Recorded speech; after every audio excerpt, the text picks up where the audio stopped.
Does standing up in front of a classroom of students seem a little intimidating? Are you wondering how to get the students' attention and keep it? Here are some typical situations that you may encounter in your classroom. We've had some classes where the dynamics maybe weren't as good as they could have been. I actually had somebody fell asleep one time and started snoring in front of the whole class. I do teach at a lot of schools with over 50% of its students on free or reduced lunch.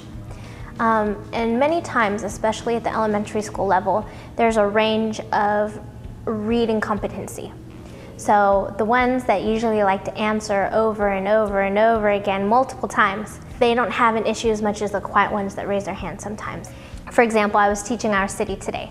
All of the students know how to speak English, but their reading competency level was not on par with the junior achievement material.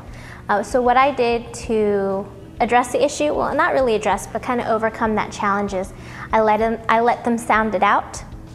So industrial, and then I'm like, industrial, great job, and then I kind of pronounced it the way it is pronounced. I will direct questions toward the individuals who maybe aren't paying as much attention as they should, or they're hearing side conversations, or I might just make a nice comment saying, you know, let's bring the discussion back here because, you know, I'm trying to go through this material.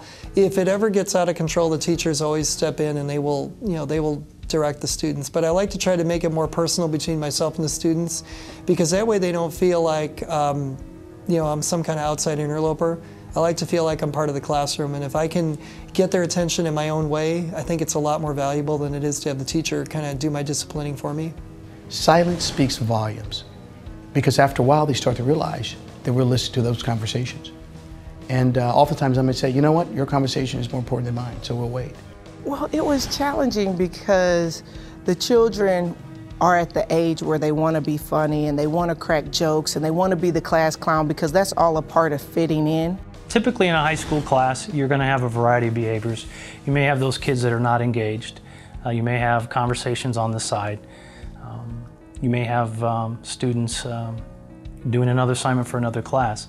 But I think a lot of times what the volunteer can do is try to be as engaging as possible and try to include everyone. And I think a lot of times those behaviors are diminished.